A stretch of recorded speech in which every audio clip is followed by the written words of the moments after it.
Hello everyone, this is Grupo Revolu. We are from Colombia and we are representing our music from a small region in the north coast of our country.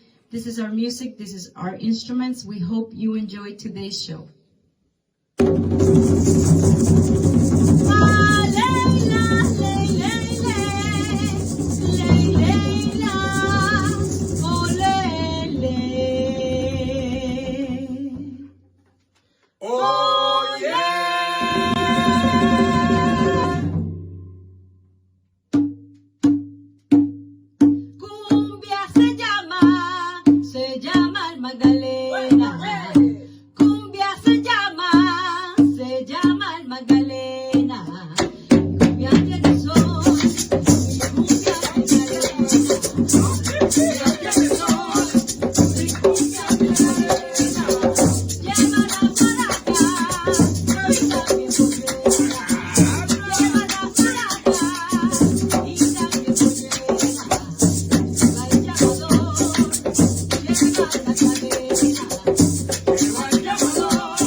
Yo conocí a Doña Juana cerca de la orilla del río. Yo conocí a Doña Juana cerca de la orilla del río. Y ahora que yo la conozco, tiene marido. Ahora que yo la conozco, tiene marido. Échate pa' allá, Juanita. Venga, bolsa, Juanita. Échate pa' allá, Juanita. Juanita. Juanita.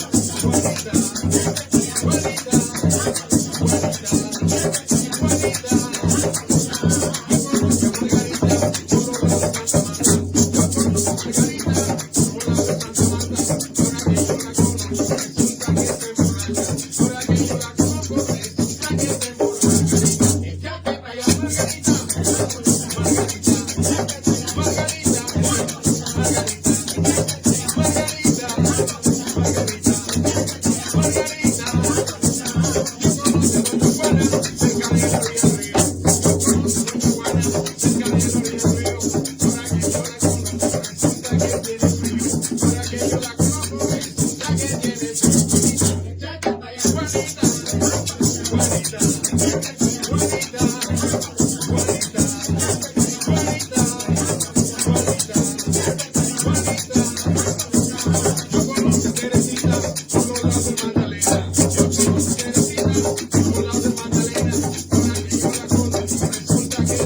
All right, wow.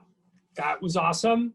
I want to thank Grupo Rebulo for a terrific performance and just upping Abby's game in Zoom in a way that we have never before. So thank you.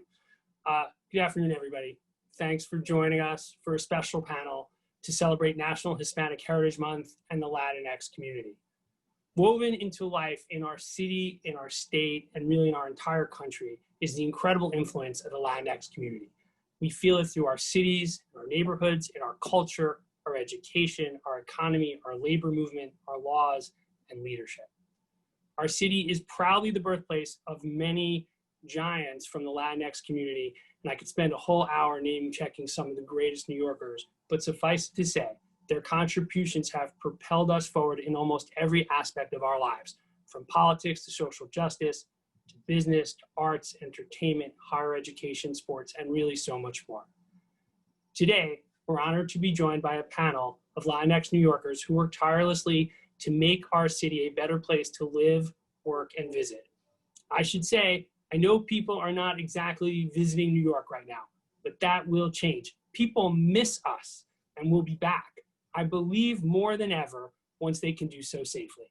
And a big part of what makes our city so special, a place people want to be and want to visit, is the diversity of our communities and their impact on New York.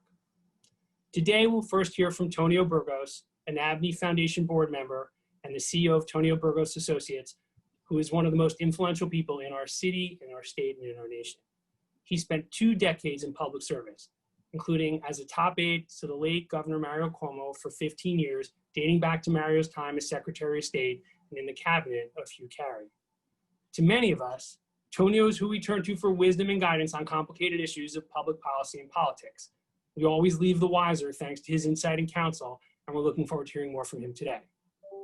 We also have an exceptional panel and moderator joining us, truly trailblazers in their respective industries. They are all passionate advocates for New York and New Yorkers. And while Tonyo will introduce each of them individually, I just want to thank them all, both for what both participating today and for all they do to make a better New York. Part of this effort to ensure an equitable New York includes exercising our constitutional right to vote. This year, registered voters in New York State can vote in 3 ways: by absentee ballot, in-person early voting, or in-person voting on Election Day, November 3rd. October 27th is the last day to request an absentee ballot. We'll share a link in the chat for you to learn more about how to request an absentee ballot and how to vote early. So please, if you haven't already, please consider how to vote at this point in time. I know everybody's life is complicated right now, more than we had ever imagined or expected, but please vote. Our city and state, who we are as New Yorkers, what we stand for together, deserves to be fully heard and really counted in our election process. I just want to say one last thing. We were excited to really hear from this panel. I think they have all had a big impact on our city to make our city a more fair and equitable city. They've all been leaders in the Latinx community. I'm really so grateful. And so now I'm going to turn it over to Tonyo Burgos. Thank you. Well, thank you, Stephen. Thank you for showing the great vision and leadership, not only to work with the Latinx community, but the African-American community. The work you and Melva and Laura have done, along with our board, has been extraordinary. But it's not unexpected or a surprise, because I've known what ABNY can do from the very, very beginning. I was there in 1975 when ABNY was formed by Bob Tisch, Lou Rudin, David Rockefeller, and your father, who was the voice of all of us in that period of difficulty when the city and state were near bankruptcy and we had a federal government that said drop dead to New York. However, we have a great future ahead of us, and you'll see from this panel how terrific this future is going to be. But I must say that one of the things that ABNY's been doing most recently, and we had sad news yesterday by the Supreme Court's actions, is the ability for the census to continue in New York. We have seen in this pandemic what a healthcare disparity problem we have in this state and city and across the nation. And if we have a census count that is underrepresented, we will have not enough representation in Washington and not enough federal funding. So ABNY, continue to do this work. We as a board member support everything you do on this. Despite what the Supreme Court says, we'll find a way to continue to move forward on that issue. Now to our panel, you know, it is extraordinary that we've been able to assemble such a great panel. Let me start with my dear friend for many, many years, Vincent Alvarez. I met Vincent when he was a young and up-and-coming leader in the IBW. He's become the first Latino president of a major labor organization like the Central Labor Council, which is made up of public employee unions and private unions, the building trades, et cetera. And he represents in the voice of labor and people who work in the Federal Reserve Bank of New York. Our distinguished member of the New York State Assembly, Carmen de la Rosa, you are an incredible leader. Let's just start with the premise that you are the author of the DREAM Act, which is so necessary to continue to build the fabric, not only of the Latinx community in New York, which is 29% of the population. Of 8 million people, we're 29%, but to give them dignity and to give them the ability to be full participating Americans. Your work has been extraordinary. But you've also led on a critical issue, and that's mental health. Mental health in this pandemic we've seen how important it is to have the appropriate kind of leadership on that. So Carmen de la Rosa, thank you for serving on this panel.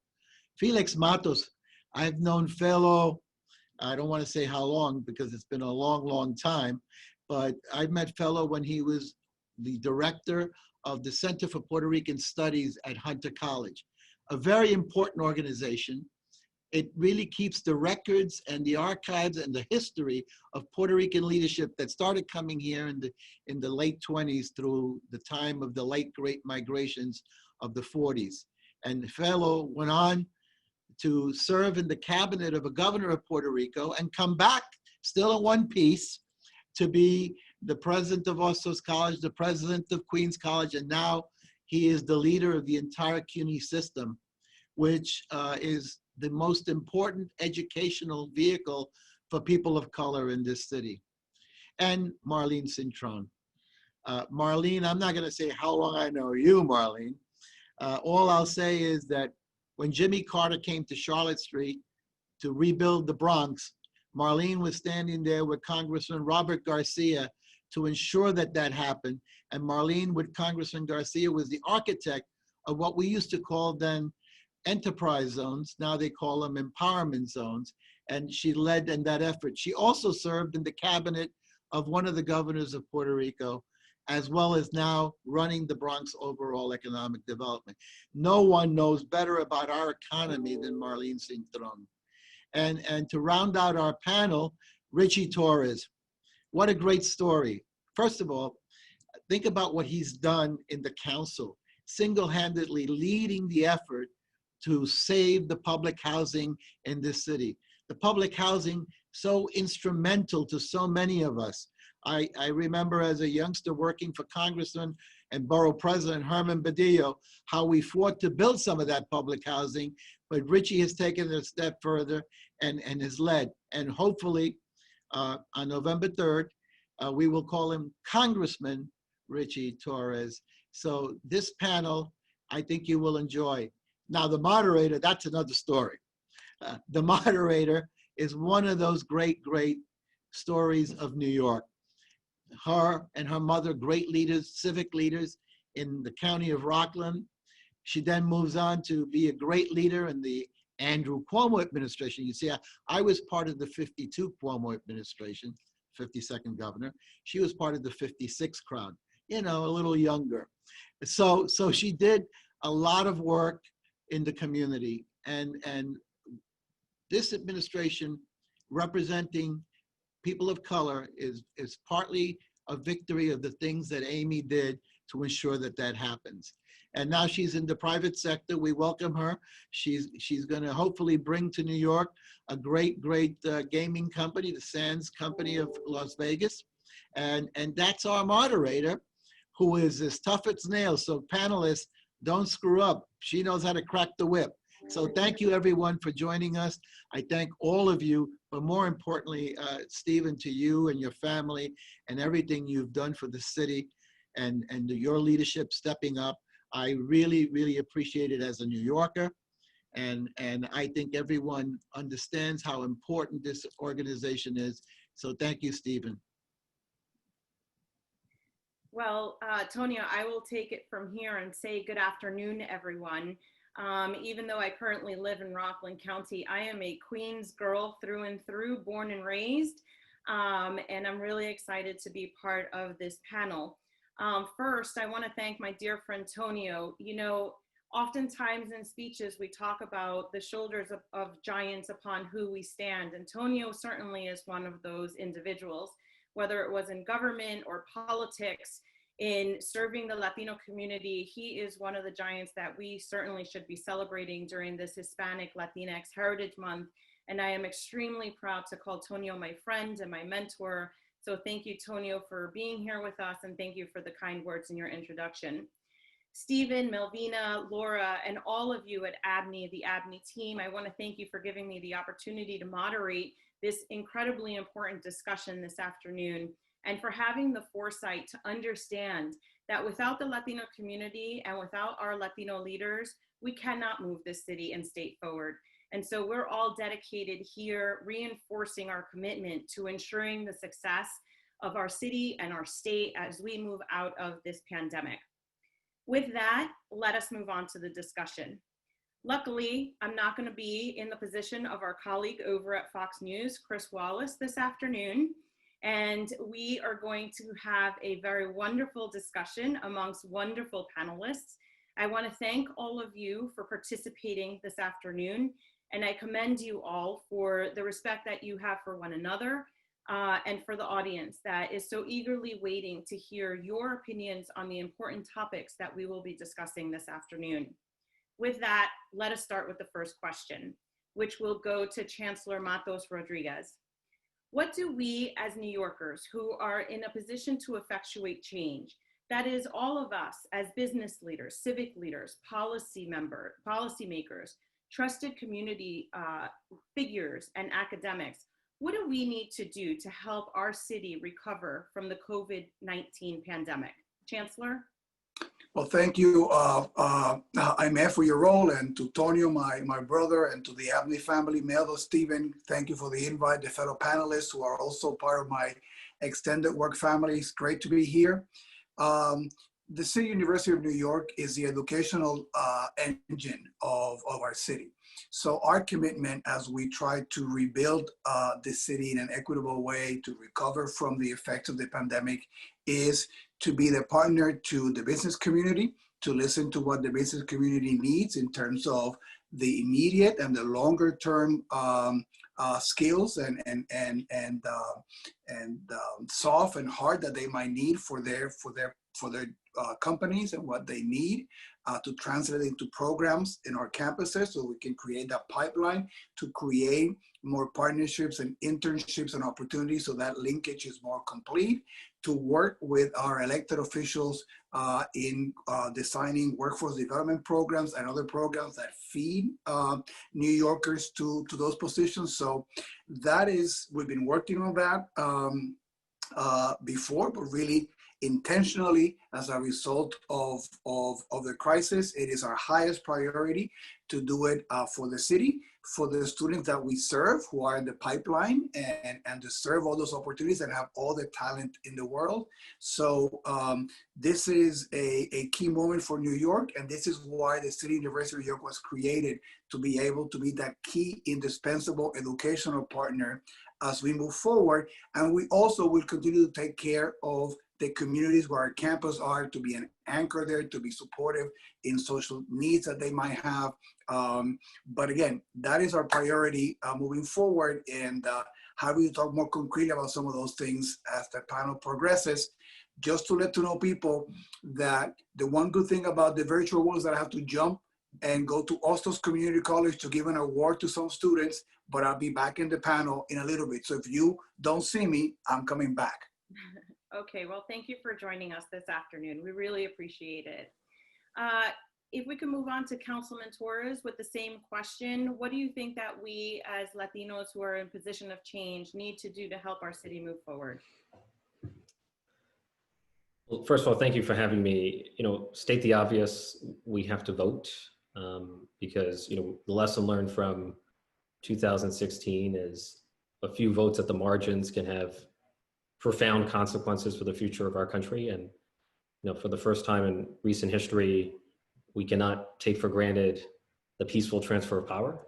And so it's important the right candidate wins both the popular vote and the electoral college so decisively that there's no confusion about the outcome of the election. So it's important to vote. It's important to complete the census, even though the Supreme Court has short-circuited the process.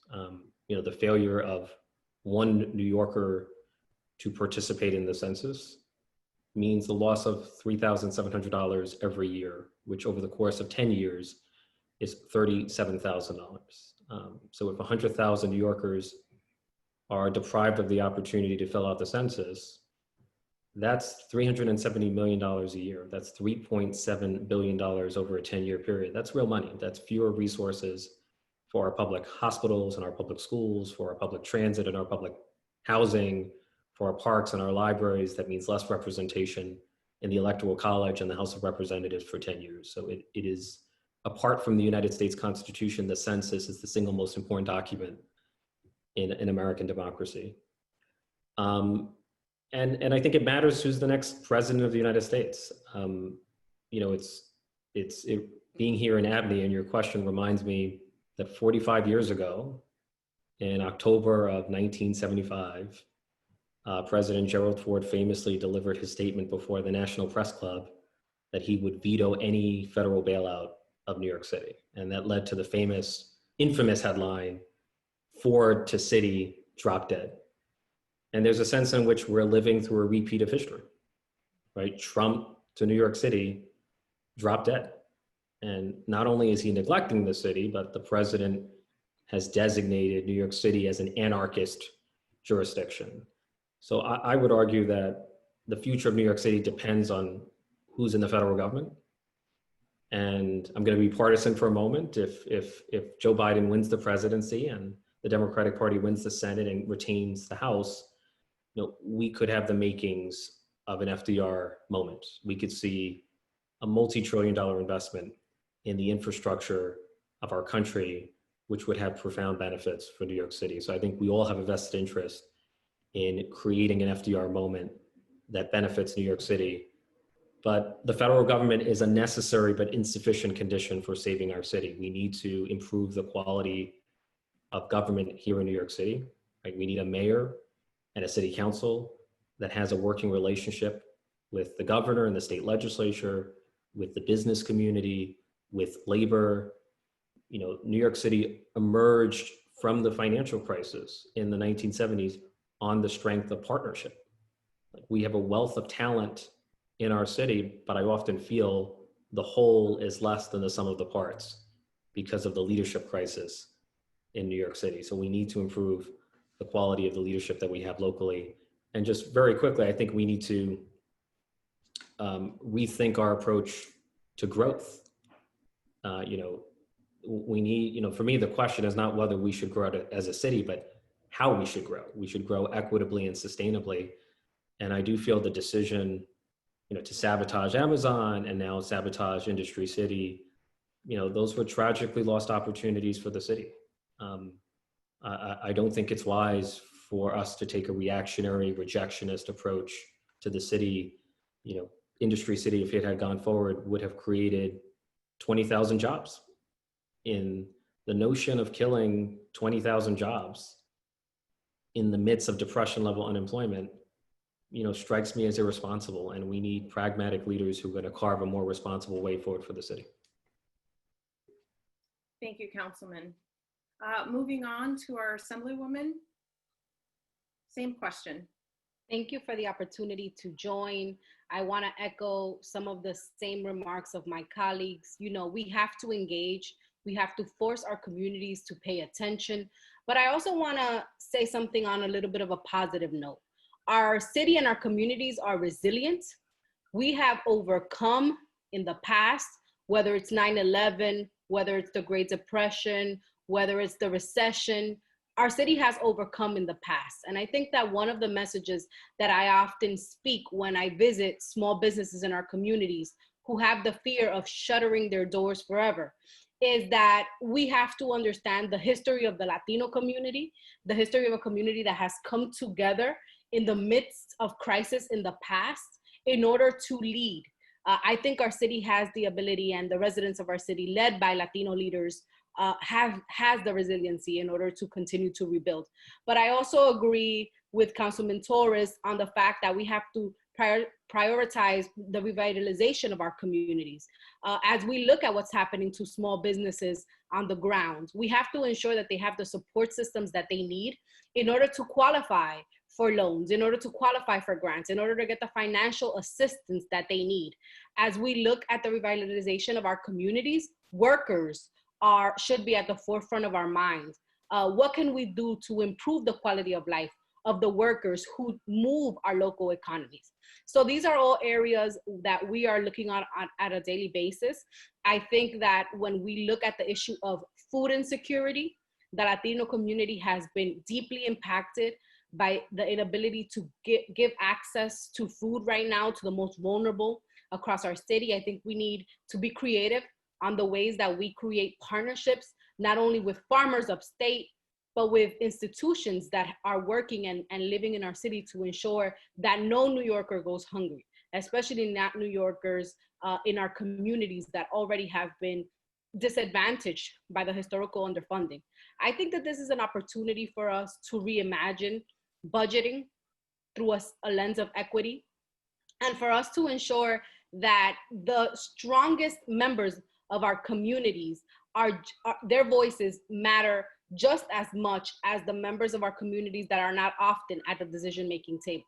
And that should be the lens through which we look at legislating on a state level, on a city level, as we look towards 2021 and we get ready to have a brand new city council, a brand new mayor, a brand new comptroller. How are our communities empowered to be at the decision-making table?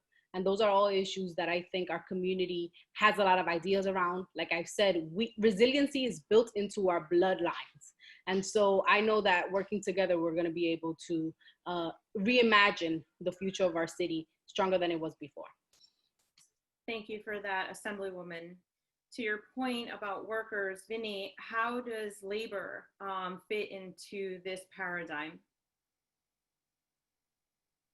Well, Amy, let me just thank, of course, Abdi and everybody for participating in this today. I step back for a moment. I think moments like this, when we're dealing with the economic crisis and we're dealing with the pandemic, were made for groups like Abdi and bringing all of us together to address some of these really important issues that are impacting our communities, but particularly the Latino community. And we see the unemployment the unemployment rates for the Latino community, about 18% in this country over just the past couple of weeks in New York State. Just as some baseline statistics, you see no group has been more impacted over the past 12 weeks than Latinos here in New York. And to go along with that, the group that has the highest percentage of people who've lost income as well in New York State have been Latinos. So we see that they're very, very much impacted. So as an umbrella organization that represents working people throughout the city, you say, well, what can we do? How do we both deal with the situation impacting workers, but also create an economy with broad-based prosperity that's going to reach communities, underserved communities, and communities that have been hard hit recently? And I think New York City is unique unlike a lot of cities throughout the country, where business groups, labor, government, academia, philanthropy, all of us kind of coming together and working together to create this dynamic, which leads to broad-based economic growth and hopefully reaches all the communities that we mentioned. So what can we do? I think that more than anything else, there's three broad things that we have to do. The time for transformative leadership could not be more critical in this city than it is needed now. This city's economy certainly is fragile. The consequences of the pandemic, and we're still going through it, of course, cannot be overstated. So I think that that's very important. We look at what happened recently with the census. That is very important because we're going to all need to make sure that we get the assistance that's needed from Washington. The consequences of falling short with the census and not getting the relief that we're needed right now from Washington are really impacting some of the most marginalized communities throughout the city. So we got to get that right as well. And the last thing is, as we see the landscape of work kind of change because of the pandemic, remote work, the things that we're doing now, we do have to make sure that, and we in the labor movement are going to do our part to see to it that workers have a voice at work, that they have the power to participate in some of these decisions which take place at work so they can achieve the wages and the benefits and the economic security that they for far too long, I would say that they haven't had here in the city and across the country.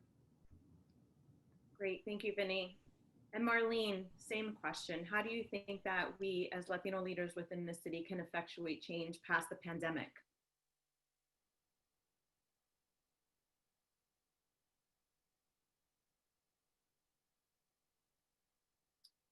I think we have a little bit of a technical issue with Marlene, so we'll wait for her and to answer that question, and we'll move on to the next set of questions. Councilman, I'd like to come back to you if I could. You recently wrote an op-ed in the Washington Post about racial identity, which I thought was really important for, quite frankly, for all of us to read and understand the meaning of it. But what does it mean to you to be an Afro-Latino New Yorker? And as you seek higher office, how has the fact that society often separates these two racial identities affected you personally? Yeah, so I wrote the op-ed in the context of caucus politics in Congress. In the United States Congress, there is an unwritten rule that prohibits dual membership in both the Congressional Hispanic Caucus and the Congressional Black Caucus. So under the caucus politics of Congress, you can either be Black or Latinx, but you can never be both. But in the real world, you can be both. Afro-Latinos like myself do exist, and I resent the notion of choosing between two identities that are equally important to me. You know, and so I wrote an op-ed that respectfully called upon the caucuses to update their norms to reflect the reality of how people experience identity. You know, identity is intersectional rather than binary. There need not be a strict separation between Latino and Black identity. You can certainly be both. I am both. And, you know, it matters not only in terms of identity, it matters in public policy. You know, when the world sees me, it sees a Black man. And I was among the Black and brown men who were, you know, humiliated at the hands of police during the height of stop and frisk policing. And if the Congressional Black Caucus is debating criminal justice reform that has a particular impact on Black and brown men, you know, as an Afro-Latino, as a Black man, I have a right to have a seat at that table. I have a right to have a voice in that conversation. You know, our views as policymakers are often a product of our lived experiences, and the lived experience of an Afro-Latino is going to be different than someone who's simply Latino or simply Black. You know, when I entered the city council back in 2013, I might have been the only elected official, one of the few who identified as Afro-Latino. I have come to discover that more and more people are embracing Afro-Latino identity. You know, I think city and state does these power lists, the most powerful Latinos, the most powerful African Americans, and I've appeared on both, which is a recognition that members of the media are finally recognizing that Afro-Latino identity is real and that it should be recognized and celebrated. There is a generational and geographic difference. I find that the new guard, millennials, members of Generation Z, are much more receptive to an intersectional view of identity. And I find that New York City is much more receptive to an intersectional view of identity than the rest of the country. You know, here in New York City, in the state legislature and in the city council, there's a single caucus that integrates all people of color, Black, Latinos, and Asians. Whereas in the West Coast or in the South or in the United States Congress, there are distinct caucuses that segregate Latinos, African Americans. So I actually think New York City is ahead of the curve. And I think we're gonna move, not overnight, but I think we're eventually gonna move in a direction in which people of color are part of a single caucus. At least that's my hope. Thank you for that. I think the history of that was that there were different movements, right? I think you touched upon that in your op-ed. Do you want to touch upon that just quickly now? Yeah, look, I think each of those caucuses arose from a historical moment, particularly in the 70s, when it was felt that Latinos and Blacks were underrepresented, particularly in the executive branch. So, like, I respect the history of both of those institutions, but I think it's possible to pay respect to the history and the traditions of those institutions while recognizing that we have to adapt, because we're living in a moment of racial enlightenment. We're living in a moment when Black Lives Matters has become the rallying cry of our nation, and there has to be respect for Afro-Latinx identity. Thank you, Councilman. To the councilman's note, Assemblywoman, of his own experiences with stop and frisk, you have been a very vocal supporter of criminal justice reform. How has your experience representing and also living in Northern Manhattan informed your positions on that particular issue? And how does the package of reform that the state legislature passed earlier this year in Albany impacted your constituents? Well, thank you for the question. And I also want to thank the councilman for his eloquent explanation of the duality in our identity. My lens around criminal justice is shaped by being a young woman growing up in Washington Heights in the 90s.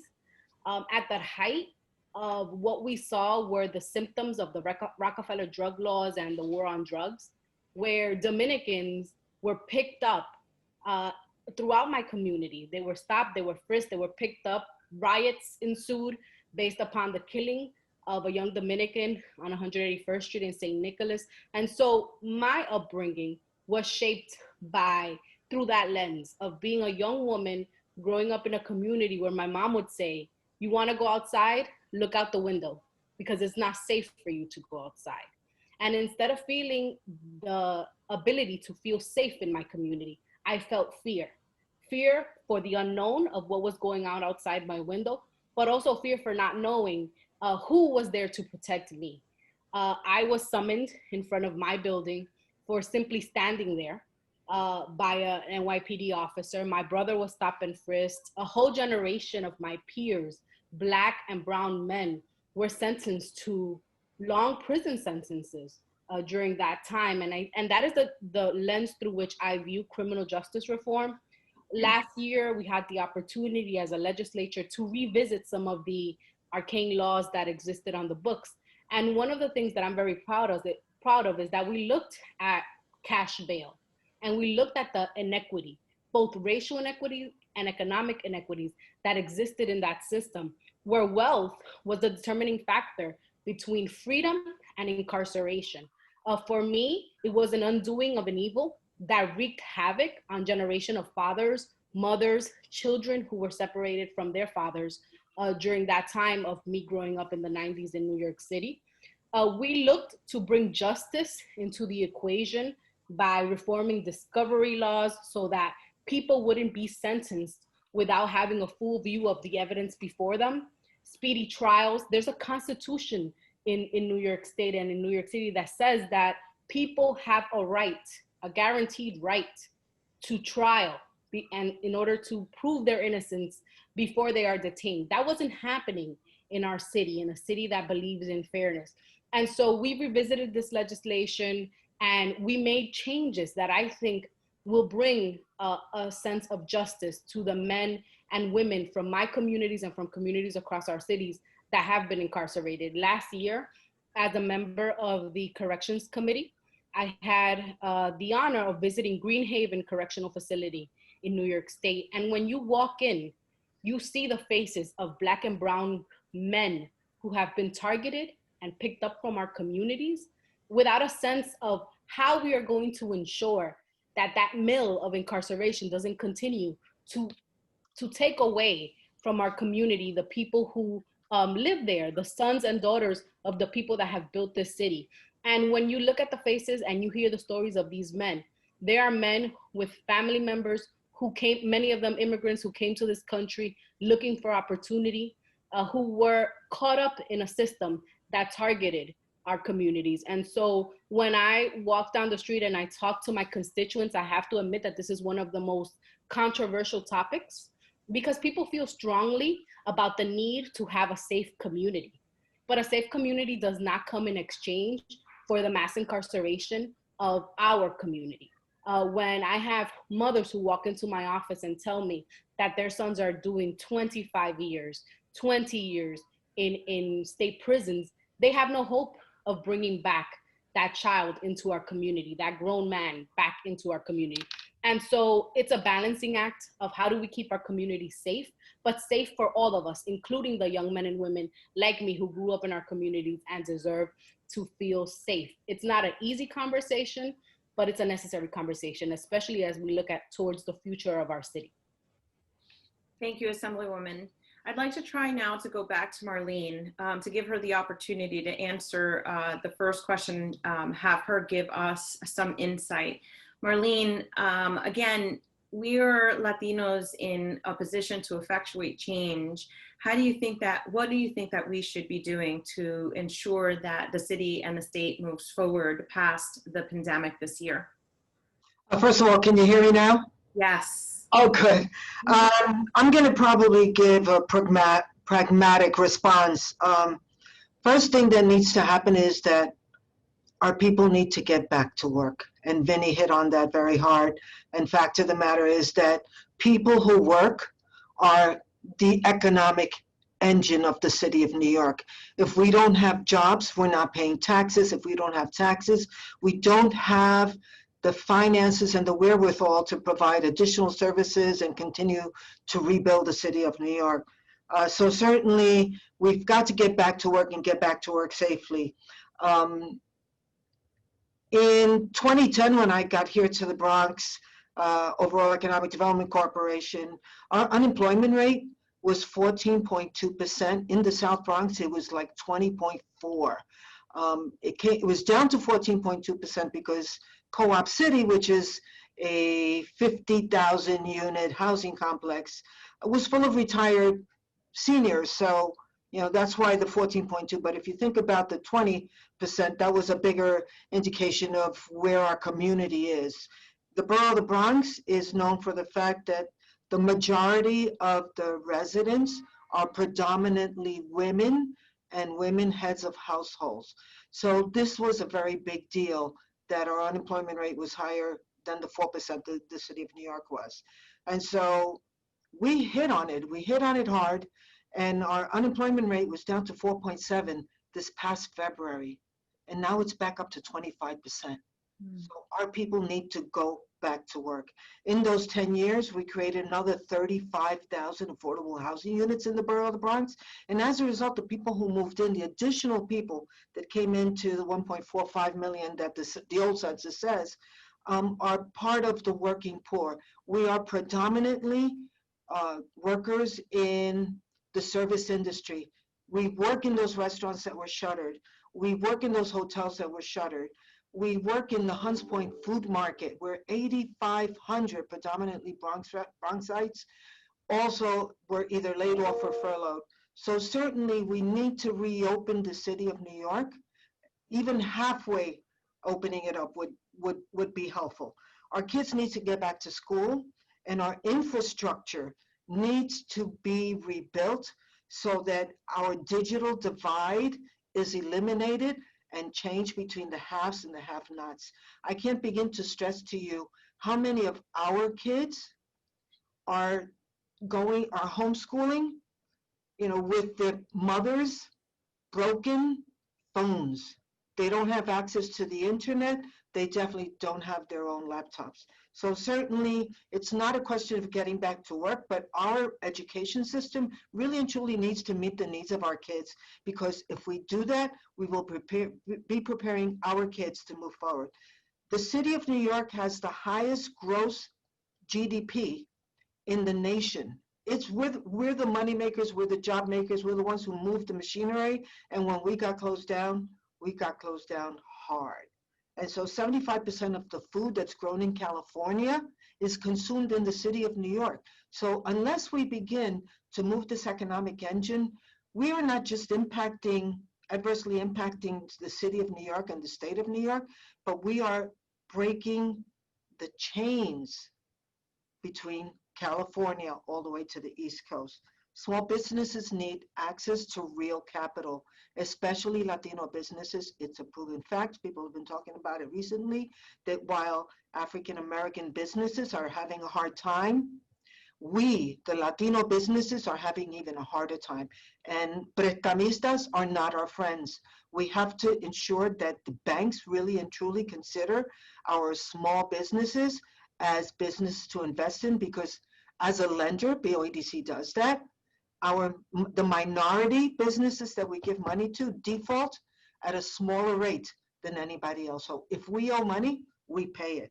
So certainly there is no one solution. What we need is for our leaders to come together. We have a very strong governor, and he has been very good to the Bronx. And we have done well in the Bronx because he has helped us with our businesses. He has helped us with our infrastructure. And certainly the city of New York in the middle of COVID, when they gave out their grants and our loans, although you figure it's 5 boroughs, we should get 20% at the very least of all the money that went through. We got 4% of what the city had to offer. So certainly we need the leadership to come together, to work together for a better, stronger city and a better, stronger community. Thank you, Marlene. You certainly know that I'm a big fan of the governor as well. I know that the councilman has a hard stop at 3 o'clock. So Vinny, I'm gonna jump to him and then come back to you if that's okay. Councilman, you know, you began your political career as the youngest member of the New York City Council when you were just in your mid-20s, which for me seems like very many moons ago. Now, more than 6 years later, you're running for Congress. What are the potential challenges of being a millennial member of Congress that you foresee? Because we're all rooting for you come November, right? What policies do you think are going to matter to your generation, both at the federal level and then also at the local level? I'm learning Washington, D.C., which seems to have its own language and logic, and that logic is not always logical to outsiders like us. It's not an institution designed for millennials, is my impression. The city council, which has term limits, is much more dynamic than Congress, which has no term limits. Congress is more institutionalist, more hierarchical, puts a much greater premium on seniority. When I became a city council member in 2014, I became the chair of the Committee on Public Housing, right? In my first year, I oversaw the largest provider of affordable housing in the country. In Congress, it can take years or decades to accumulate enough seniority to secure a committee chairmanship. So it's a much more challenging place for, the debate around the CBC and CHC reflects the challenges that a millennial faces. But I think what millennials bring is we're much more willing to cause good trouble and question some of the established traditions and norms of Congress. Some go farther than others, but there's a disruptive ethos among millennials. And I think millennials are much more progressive, or tend to be. And think about what it means to be a millennial in America. We've lived through 9/11. We've lived through the catastrophic failures in Afghanistan and Iraq. We've lived through the financial crisis in 2008.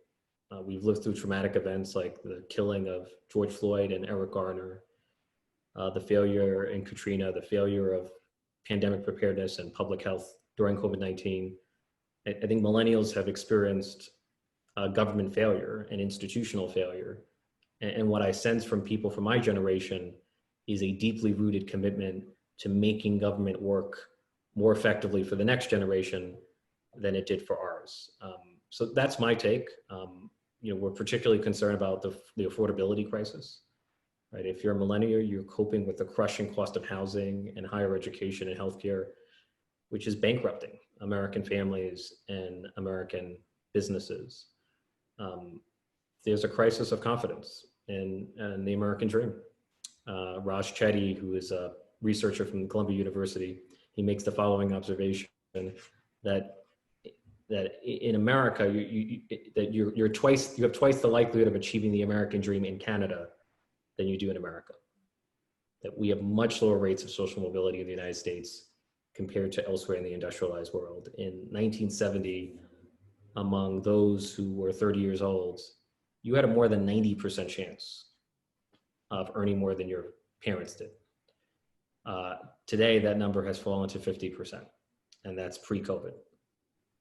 So I think there's a real desire among millennials to make America work for all of us. Thank you, Councilman. And that's actually a great segue to the discussion I'd like to start with Vinny, which is, I'm a proud daughter of an 1199er, and the Central Labor Council is an organization that represents such a diverse community, 1.3 million union members. And for many New Yorkers, those union jobs represent stability in wages, it represents healthcare, it represents retirement benefits. So as we think about an equitable recovery from the pandemic, what roles do unions play in sustaining and growing a middle class in New York City? And how can unions become an anchor for the economic recovery of our city and state?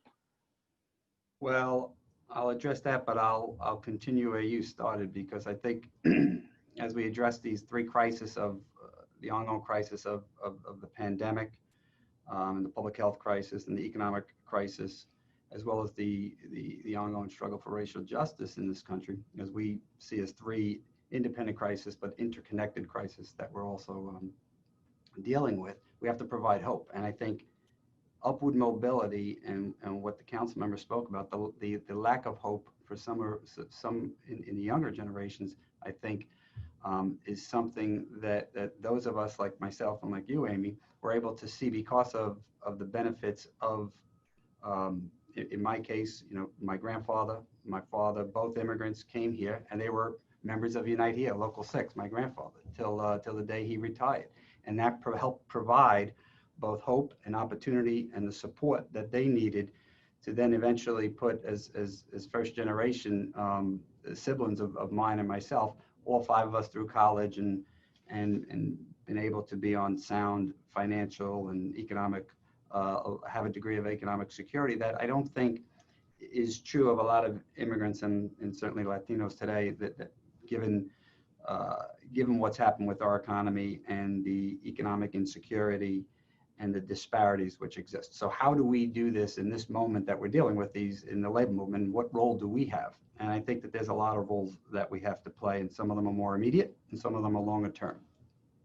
So in the short term, we see industries around New York City enormously impacted. Some of them have been completely shut down, particularly those workers in the face-to-face industries as opposed to the remote work and the essential workers. That's where we're seeing over 70% of the job losses take place. Folks who work in retail, folks who work in restaurant industry, and so many other industries. There is a crossover from one industry to the next, but in those industries where people work face to face, which do have a lot of a presence of a lot of lower income and lower income workers, minority workers as well, which have led to enormous economic strain that we've seen. Marlene mentioned earlier some of the unemployment numbers dating back 10 years ago to the Bronx.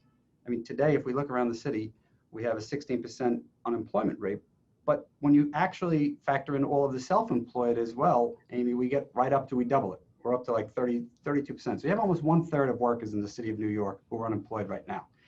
And in the Bronx, it's even higher, where we have it like just about 41% of workers combined, self-employed, and those workers who are full-time W-2 employees are out of work right now. It's a staggering amount of pressure that are on working people right now in the city. So I think what we need to do is we need to help those industries. We need to help those workers who have been impacted. All workers, by the way, not just workers who have a collective bargaining agreement and the rights of union membership. We have to make sure that we extend the benefits and the help and the support to the industries that have been impacted severely, and the workers individually, not just as industries, the workers who are as individuals who have been impacted, and they're going to continue to be feel with the consequences of the pandemic and the loss of their income, the loss of their of any means that they've had of providing for themselves and from their family for, in some cases, for the next 6 years, for the next 6 months or even 12 months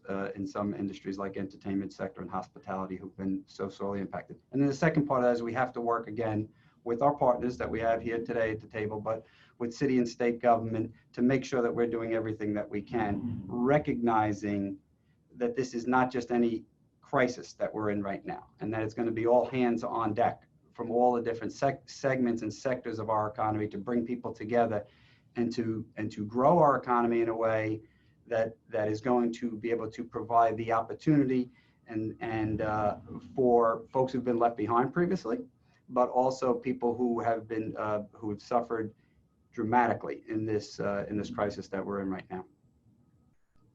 Thank you for that, Vinny. I think this is a good discussion in terms of workers, whether they're labor, folks that have been having such a difficult time now during the pandemic. Chancellor, you're back. And the next question is for you. It's something that we at Las Vegas Sands have been thinking about quite a bit as we think about entering the New York market, and that is workforce development. How is CUNY, you talked a little bit about it in the introduction, but if we could get a little bit deeper into it, how is CUNY preparing the city for the next generation of talent across all of the emerging industries, given the new landscape?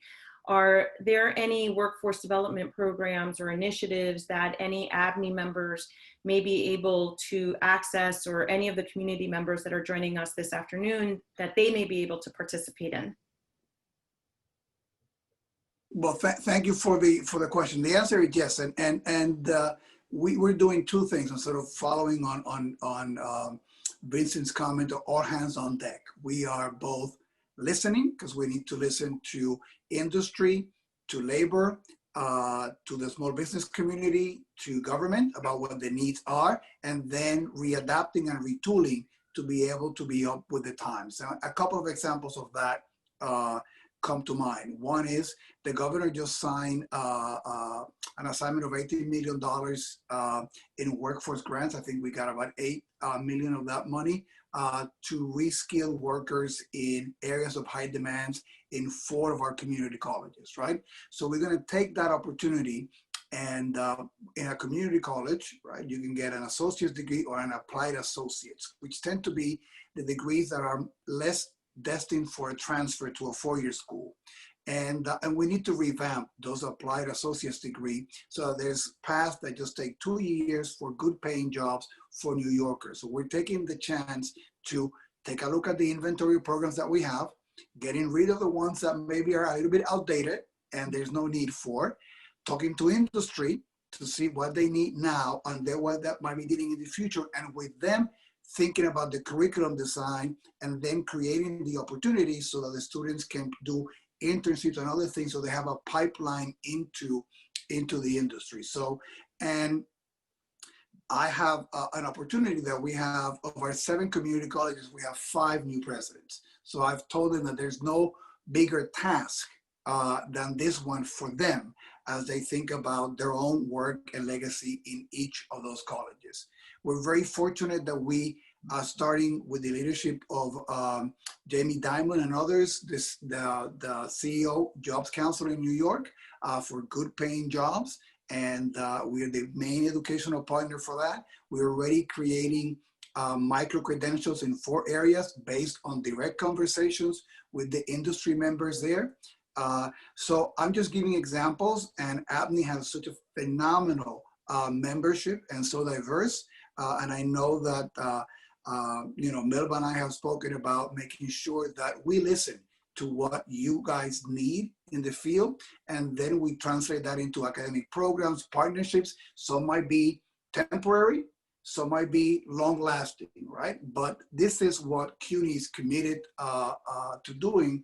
And again, we have pivoted very quickly to try to do that, and also support our students who are going into the job market, into the most really unfortunate job market in decades. So we've been also very intentional about providing support to the class that graduated last year, that even with the pandemic, we graduated the largest class in CUNY's history, right? So we're doing all that, and we want to do more. Wonderful, thank you. So we hear a lot, we heard from Vinny and Marlene about the inequities within the community on the economic development and job front, and also on the academic front. This is open to any one of the panelists that would like to answer the question. How do we ensure the health and vitality of the city's at-risk and disadvantaged communities? Namely, how do we bridge the gap in healthcare? Because that, as Tonyo alluded to earlier, is a phenomenal issue, right? The gap is either because of language barriers, access to it, just access to insurance. You know, people say, go get a COVID test. Well, if I don't have an insurance and I don't have a job and I can't pay for it, how do I get a COVID test?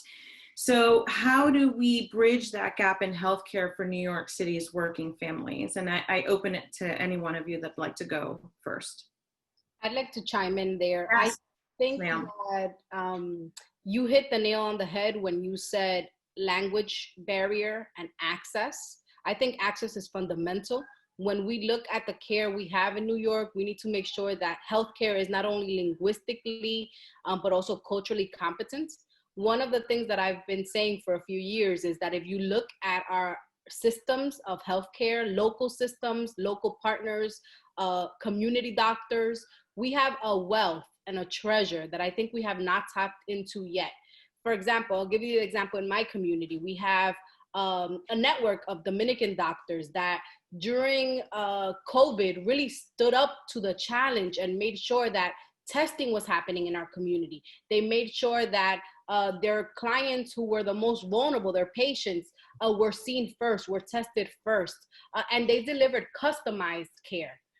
So I think that this is going to be key in ensuring that our communities stay healthy, because there are underlying conditions that our communities are suffering with every single day, and these doctors are especially trained to do so. One of the things I'd love to see is how we can minimize the barriers that exist for doctors who are here but not practicing as doctors. They were doctors back in our native countries and then come here, and because of lack of access to education or training or just opportunity, have had to pick up second careers here in New York City. We are wasting away that talent if we are not recruiting them into the workforce to deal specifically with healthcare.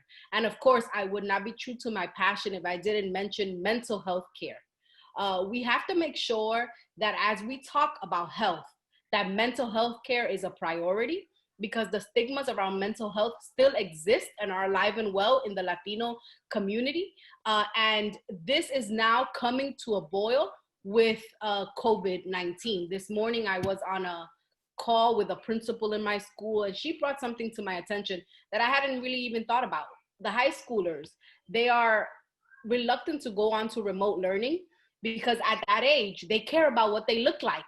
And they are reluctant to even pay attention to what's happening in class, because they are exhibiting symptoms of depression because of what their background looks like or what their hair looks like, or the fact that maybe they've put on a few extra pounds during COVID.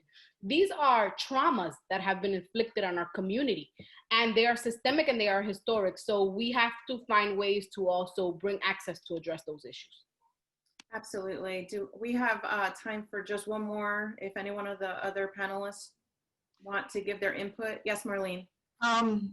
Needless to say, everybody knows that the Bronx is the unhealthiest borough, actually borough in the state of New York. And so it's something that we've been struggling with.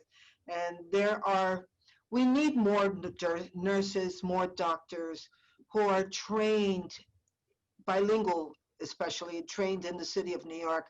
Certainly, I totally agree with Carmen de la Rosa that that's something that we need to do. NYU had a program where they provided 2 additional years of training to doctors that were educated in other countries. They did it for dentists, why not do it for doctors? We need the culturally competent nurses and doctors that can service our community. Recruiting nurses from Korea because they are inexpensive is not the way to go. Every minute is crucial when one of our people walks into a hospital. So certainly we need to get that done. The other thing to consider is the fact that many of our communities have food deserts. If we do not have access to fresh fruits, vegetables, and meats, that also impacts our health. The other thing is that asthma is directly related to the impurities in our air. So certainly we should be insisting on green vehicles. We should be insisting on ensuring that our communities are burning the best kind of fuels, and we're not doing that.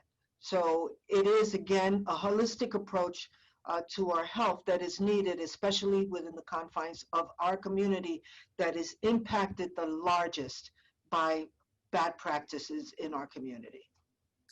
Thank you, Marlene. I'm going to stay with you. We are getting some questions from our audience. And the first question from our audience is for you. And the question is, are there any startup incubators for small businesses and not-for-profits in our communities that can be helpful to folks as they're looking forward past the pandemic? I'm not sure if they're looking for the incubators or they're looking for financing, probably. It says incubators for small businesses and or not-for-profit. All right. There are physically incubators in the Bronx.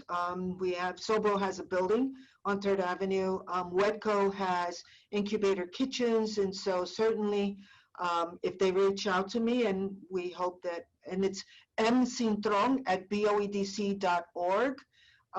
We also have financing because we knew that the Bronx would be the last borough and to receive assistance from the federal government. We set aside some funds for our small businesses, and we continue to receive funds from banks that are interested in being helpful. So certainly we have financing and we have information. We welcome the opportunity. We're on the internet all the time. We want to help. We can only finance small businesses in the Bronx. We are the Bronx Overall Economic Development Corporation. If you're a larger company and you're anywhere in New York State, we also have the SBA 504 program that we also supervise. And from there, we can go from $100,000 to $5.5 million. And we can finance businesses anywhere else in the state to that tune. So we have a little bit for everybody. We welcome the opportunity. Thank you. Thank you, Marlene. So this is a general question. Let's see. Why are Latinos relatively underrepresented at the highest levels of government? Asambleísta, we can start with you, or we can start with any one of the other folks. And add women to that too. Latinos and women. Look, I think that it's incumbent upon us to hold leadership accountable. When we walk into a room and we don't see a Latino in an issue that impacts our community, we must speak up. We must speak up. I also believe that when it comes to our communities, a lot of the time, the people who are doing the work behind the scenes are underappreciated, and we don't take into account what they bring to the table. We have to end that practice within ourselves first in order then to encourage the mobility of more Latinos into the fold. I oftentimes am still the only Latina, only woman, only Dominican in a room when I walk in, but I walk in with the responsibility of knowing that I'm there, but my responsibility is not to be the first nor the last, that I have to hold that door open for more Latina women, for more people from our community to come to the decision-making table. And we have to definitely hold the line for the accountability, right? So if there's an initiative that we are spearheading, make sure you have that person that you're polishing that is coming up behind you to ensure that they can take the baton once we're gone. Can I just add to that, we own this topic because 51% of the people who vote are women. So su voto es su voz, and we should be demanding more, and we should be supporting more. I'll just jump in too and say that I think there really has to be a degree of intentionality on the part of leaders of organizations when they get there. They have to make sure that they have that they're empowering staff people that work with them and make sure that they're giving them a path for mobility, certainly as well. But they have to be encouraging diversity in all sort of the culture of the organizations and the leadership of the organizations and the boards, how they, in their meetings, how they really empower folks. And then they have to mentor younger folks as well, and at times get out of the way so some of them can have an escalation and some mobility in their career paths as well. And can I echo Vincent's words, because I think it's really important, the issue of intentionality. You know, we like Carmen said, you want to, if you're the first, you want to make sure that you're not the last and you keep that door open. But we have to do it also in a way that is consistent with diversity, broadly speaking, because we don't then also want to be, we don't want to do the things that we were accusing others of doing keeping people away, right? So for example, in my role at the City University of New York, we have built a team that looks like the students in the city we serve, right? So that's going to mean a lot more opportunities for Latinos because we're so underrepresented. The university provost, which is the most important academic position, is also a Latino in our administration. The first Dominican woman to be president of a college, Stacy Coco Arostos, I appointed her. The interim president at Gutman, Doris Introm, an educator. So I'm also very proud of having come and in a year really brought a class, well-renowned team of leaders that reflect the Latino diversity, Latina diversity, but also the first Asian American vice chancellor in CUNY's history, the first president of a college that was Asian. So we also need to show that we fight for that inclusion in a very broad and systemic way. Well, I am certainly comforted by the fact that all of you are leaders within our communities, ensuring that our next generation has the capacity and the ability to have that upward mobility, both within their professional settings, which, as you all know, will also allow them personally to continue to really succeed. With that, I'd like to wrap up this panel discussion for the X Factor on behalf of ABNY, Marlene, Vinny, Assemblywoman De La Rosa, Chancellor Matos Rodriguez, and our Councilman Torres, who had to jump a little while ago. I just want to thank all of you for taking the opportunity this afternoon to be with us and also for providing your insight on these important issues as part of this discussion. With that, I want to welcome back Tonyo and our chairman, Stephen Rudenstein, so that they can give our closing remarks this afternoon. Thank you again all for joining us. Thank you very much, Amy, and the panel. As I promised with Amy and Marlene and Vincent and Carmen and Felix and Richie, we had a really amazing conversation. Let me say something that I should have said at the top. This is Hispanic Heritage Month, and frankly, how beautiful was Grupo Rebu, and they did a great job.